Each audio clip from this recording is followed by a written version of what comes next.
Buenas tardes, ¿cómo están? En el video del día de hoy vamos a hablar un poco de lo que es los rasgos de la persona narcisista a fin de poder identificar si en nuestros vínculos diarios, del tipo que sea, de pareja, de amistad, vínculos familiares, la persona que tenemos al lado es narcisista o no.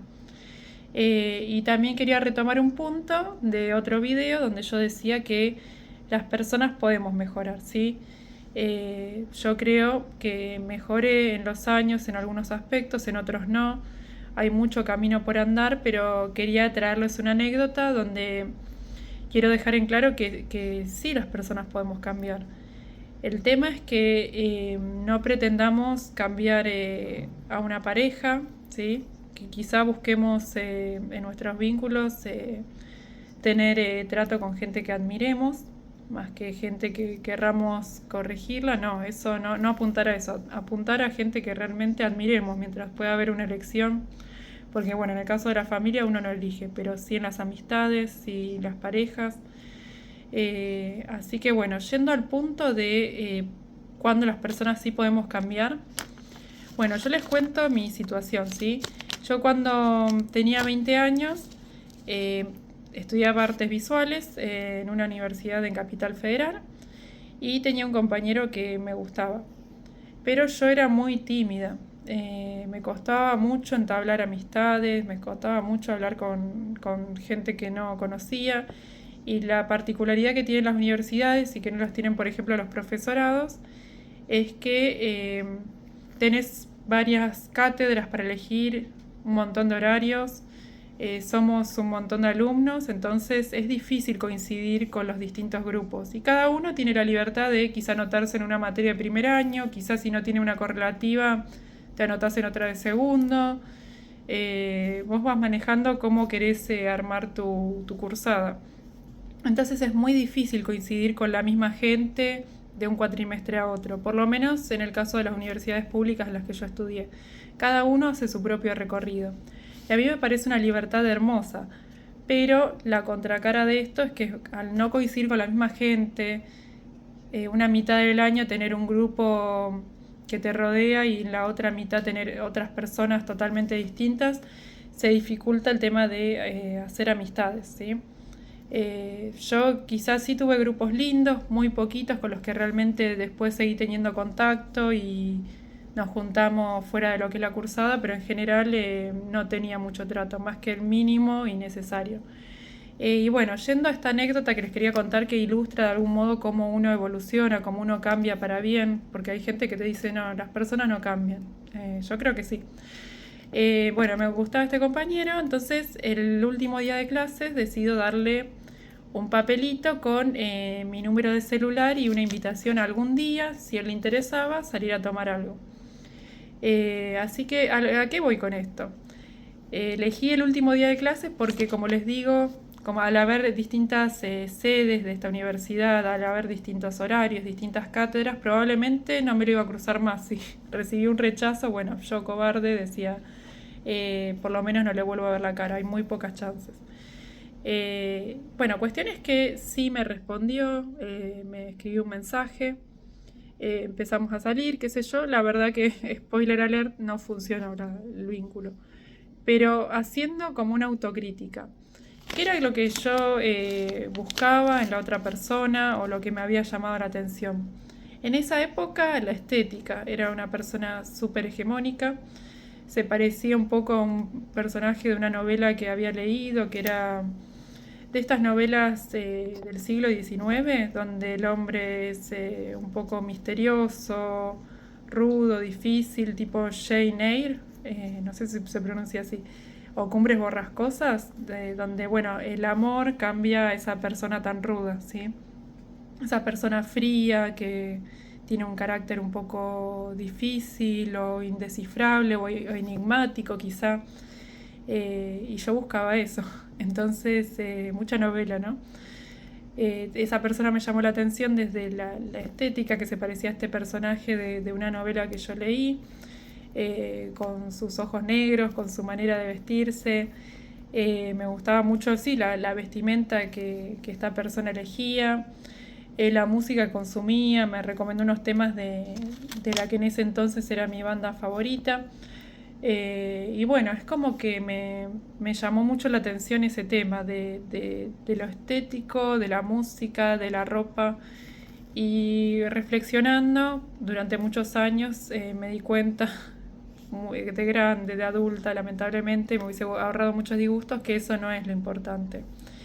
Lo importante es que la otra persona te genere respeto y admiración en cuanto al camino que eligió seguir, ¿sí?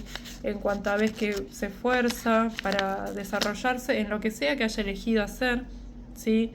Sea del lado del deporte, de los estudios, de los números, de lo que sea, ¿sí?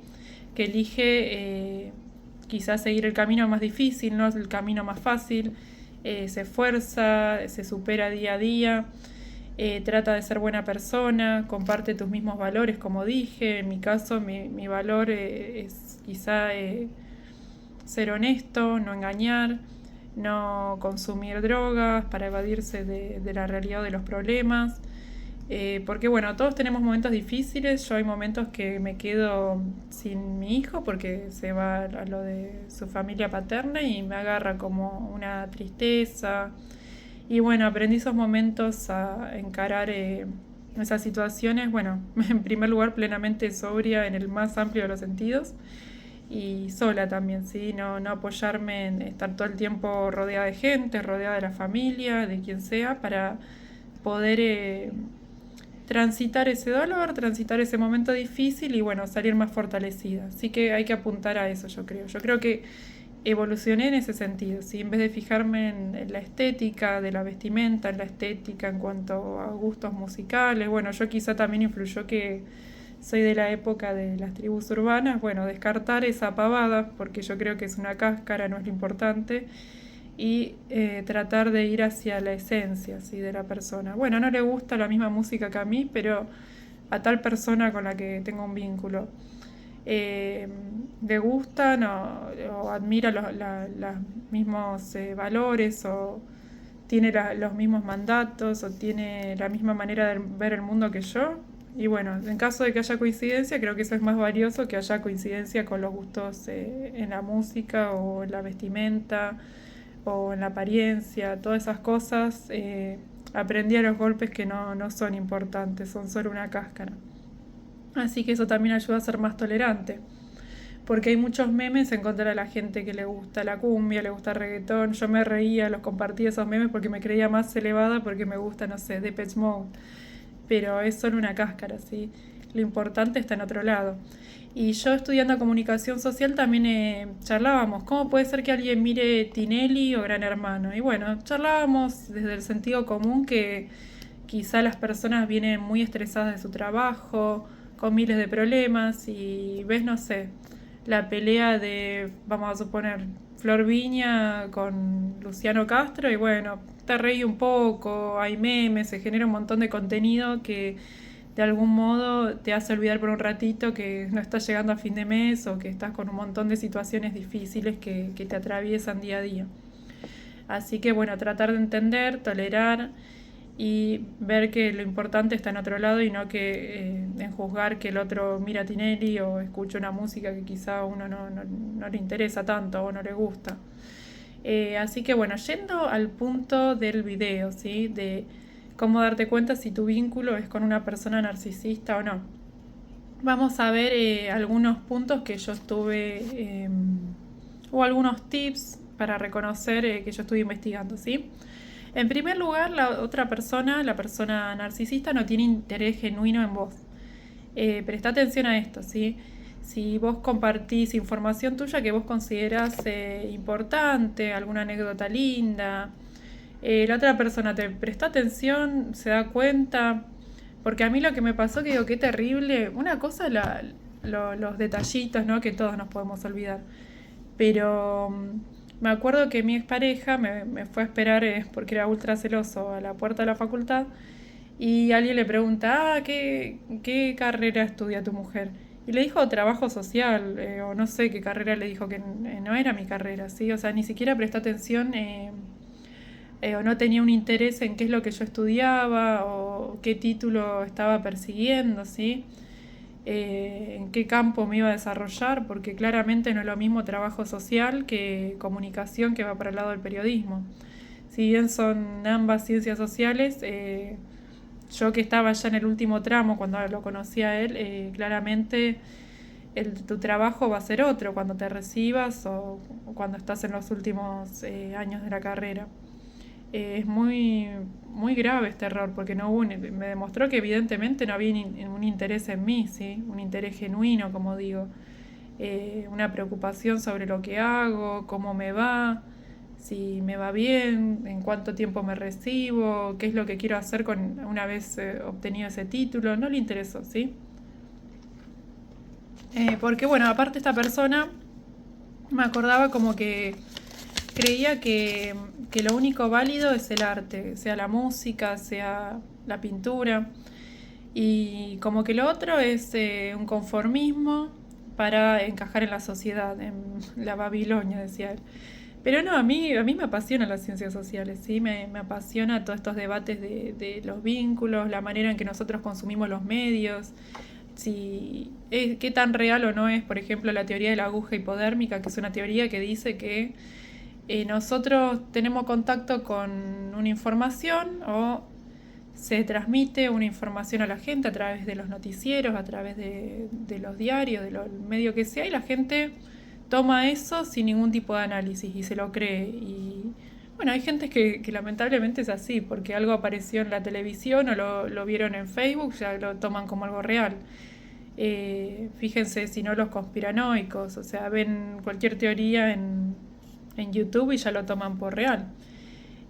Así que esa teoría que se cree que es un poquito anticuada, no se sabe. Quizá hay algunos casos en los que muy acertadamente se puede vislumbrar, ¿sí?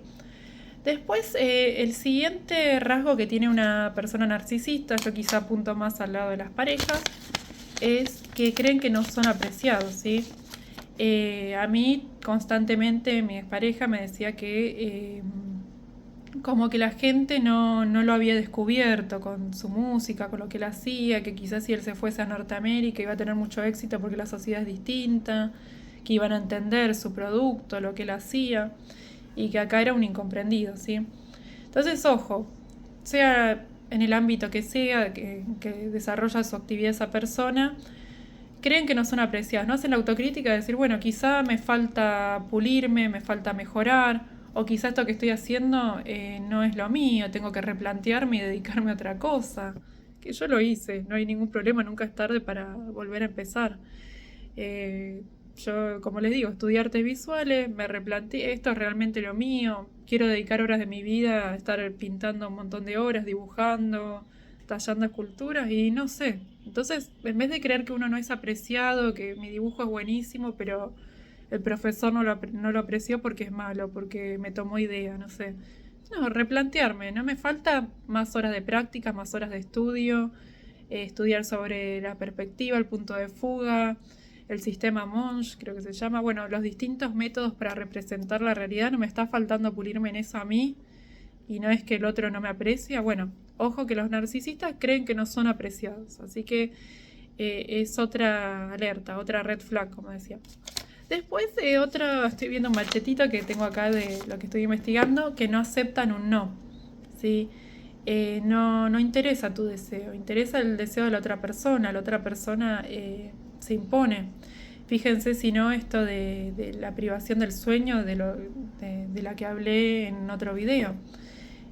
Yo quería acostarme temprano, comer temprano, bueno, ese no a comer a las 2 de la mañana, ese no a poner la televisión, no importaba a mí, no. No aceptan un no y es terrible porque en una relación normal hay que negociar constantemente, ¿sí?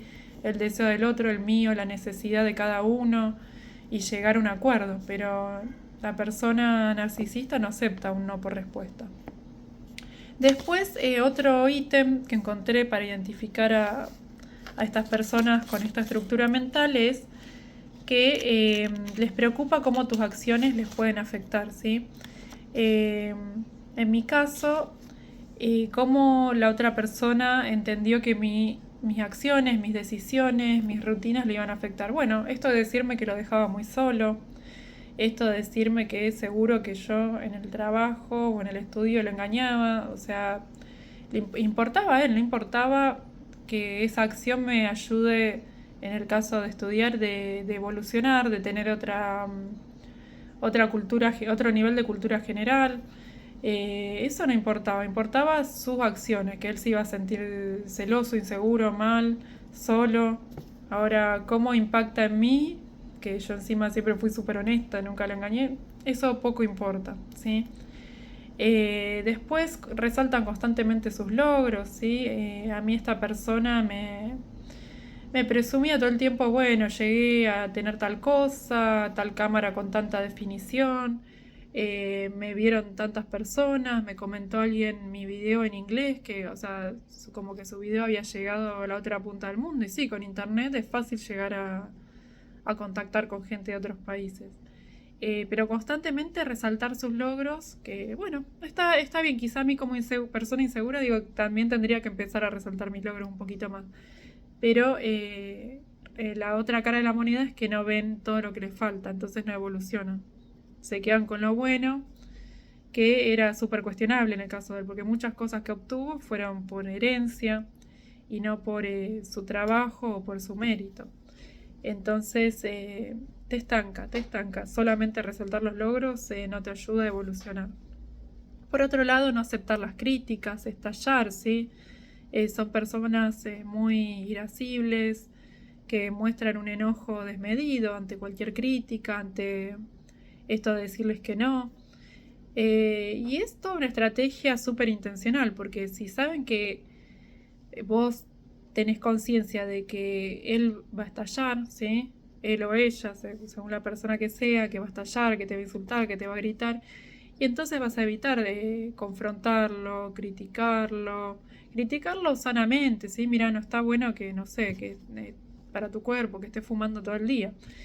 Y si sabes que la otra persona va a estallar y vas a evitar darle esa observación, ¿sí? O decirle algo que la otra persona sabes que se lo va a tomar mal, entonces todo termina siendo como que uno tiene que ser complaciente para evitar peleas que iban escalando en cuanto a la violencia verbal. Y yo la verdad que creo que la violencia verbal es tan mala como la violencia física, es tan doloroso un insulto como un cachetazo. Entonces, para evitar esas situaciones tan dolorosas, no le terminás diciendo al otro una crítica constructiva, ¿sí? Algo con la mejor de las intenciones para que el otro no se dañe o para que el otro no genere un clima feo en la casa, para estar en condiciones de higiene, ¿sí?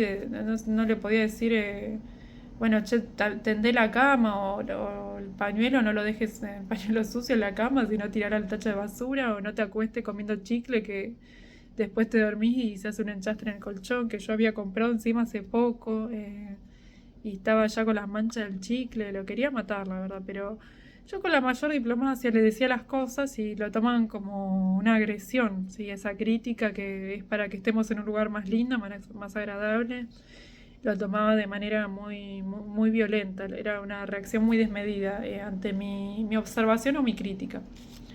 Después invalidan tus logros, ¿sí? Es como que tus logros no son importantes, esto creo que ya lo mencioné, que me haya recibido, como que es el camino más fácil, según ellos, ¿no? Pero bueno, si es tan fácil, vení y estudiar mi carrera vos y obtener el título vos, si es tan fácil. Pero siempre van a encontrar como una crítica a lo que vos haces, que es terminar cediendo a la sociedad, que seguiste el camino más fácil, que ellos son unos mártires. No importa todo lo que vos te hayas esforzado, las mañanas en las que te levantás con mucho sueño a estudiar, a lucharla, a remarla, a trabajar, es poco importante. Es como que al tener cierto orden, y sí, es más fácil en el sentido de que es peor estar en un caos, que no sabes cuándo arranca y cuándo termina tu día, pero hay todo un esfuerzo ahí que no se aprecia, ¿sí? Es como que ellos son los mártires que siguen el camino más difícil, o creen que van a aportar algo al mundo que va a trascender más allá de que ellos el día que estén muertos los van a recordar por sus videos, por su música, por lo que sea, en el caso de mi ex. y lo mío no importaba. Sí, aunque yo, como mencioné en algún video, había logrado que publiquen o que elijan una nota para que la publiquen en un medio de comunicación. Eso no era importante, eso era fácil para ellos, no tenía un mérito. Todo, ¿cómo les puedo decir? Son ellos los que ponen la vara y las reglas, ¿sí? Ahora tu vara, tus reglas no son importantes, o te las van a romper o las van a transgredir constantemente. Así que ojo por ese lado también, ¿sí? Porque mi ex era muy celoso, pero ahora él se podía ir al baño con el celular, ¿sí? A mandar mensajes, quién sabe a quién. Ahora, yo estaba acostada con el celular viendo Netflix y, ¿qué estás haciendo ahí sola en la pieza con el celular? ¿Te estás escribiendo con alguno? Eh, Creo que va de la mano de esto también, ¿sí? De poner sus propias reglas y sus propios límites y a conveniencias de ellos, ¿sí? Yo digo, usá la misma vara para juzgarte a vos que para juzgar a los demás. Y no, siempre para ellos va a ser una vara más baja, va a haber una vista gorda, un montón de cosas, y hacia hacia los demás, hacia uno, por ejemplo, hacia las víctimas, va a ser una vara más alta, va a ser todo más duro, vas a ser más juzgado, vas a ser señalado constantemente, todo lo que hagas va a ser utilizado en tu contra, como dicen. Yo, por ejemplo, era de ir al hospital de clínicas porque me parece de excelencia, más allá de que tengo mi obra social, viajaba hasta Capital, me hacía distintos chequeos y eso era tomado como, te gusta andar por ahí, te gusta salir, te gusta dejarme solo. Cuando lo mío, honestamente, era por salud, porque yo tenía un tema autoinmune, que lo mencioné, ¿sí? Con la tiroides, y algunos valores de laboratorios de zona sur, donde yo vivo, no eran un poco confusos y no se lograba determinar cuál era mi problema. Bueno, allá en Capital los laboratorios eran mucho mejores, mucho más exactos y se pudo lograr un diagnóstico más certero, ¿sí? Pero bueno, yo, en lugar de entender que iba por este tema de la excelencia en la salud, yo, por lo menos en esa época, tuve una muy buena experiencia con la salud pública en Capital, ¿sí? Bueno, era visto como sospechosa esa actitud de querer irme a atender allá. Bueno, me terminé atendiendo acá o ni siquiera iba porque era todo un drama. Siempre va a haber, lo van a usar en tu contra, van a ver el lado negativo de tu preocupación sobre tu cuerpo, cuidarte, que estés mejor, que esa enfermedad no empeore. Y por último, para no alargar mucho el video, no aceptar que cometieron un error, ¿sí? Por ejemplo, yo en una Navidad o en una reunión de fin de año, que estaba quien fuera mi suegra, que había algunos parientes de él, mencioné que un familiar mío se recibió, vamos a suponer, estoy cambiando las carreras, la figura, todo para que nadie se sienta señalado, vamos a suponer que ese familiar se recibió de doctor, qué sé yo. Y bueno, mi ex estalló de furia, estábamos hablando de la vida, justo ese familiar vivía ahí cerca de donde yo estaba viviendo. Mi primo, el que vive acá a 3 cuadras, vamos a suponer que era mi primo o mi tío, no importa, se recibió de, yo qué sé, doctor. Mi ex estalló de furia, que cómo elogiaba algo así, que si eso era lo que a mí me gustaba, que me busque uno así. Era un familiar re cercano, no dije que parentesco, pero era súper cercano. ¿Y cómo me vas a acusar algo tan feo? Y estalló y quedó un clima espantoso para festejar, vamos a suponer, la Navidad. Un clima súper incómodo porque él gritó frente a toda la familia. Y después hubo una disculpa. No aceptó ese error, porque fue un error. ¿Cómo en vez de decir, qué viene, que vamos a suponer tu tío con tanto esfuerzo se recibió de médico? No, estalló, me dijo que me busque uno así, uno con uniforme, uno con traje y corbata. Estalló de una manera horrible, se generó un clima espantoso para esta festividad y nunca hubo un pedido de disculpas, ni a mí ni hacia los familiares que presenciaron esa situación y que la pasaron mal en esa mesa, ¿sí? En esa mesa navideña. Fue incómodo para todos y nunca hubo un pedido de disculpas o explicar, mira, esta reacción tuvo que ver con mis inseguridades, que yo por tal motivo no tuve oportunidad de seguir estudiando. Por lo menos tratar de explicar un poquito por qué esa reacción desmedida, pero no, fue echarme el fardo a mí de que yo soy la interesada, que me tendría que buscar uno de traje y corbata. Bueno, es terrible y todo va en escalada. Quizá estos puntos los podés encontrar en niveles más bajos, más sutiles, en cuestiones más chiquitas, pero van a estar. Así que si ya ves 2 o 3 puntos que se reflejan en tu vínculo, tené cuidado, charla mucho con la gente que te quiera ver bien para evitar todas estas situaciones tan terribles. Bueno, te deseo una buena semana y gracias por haberme escuchado.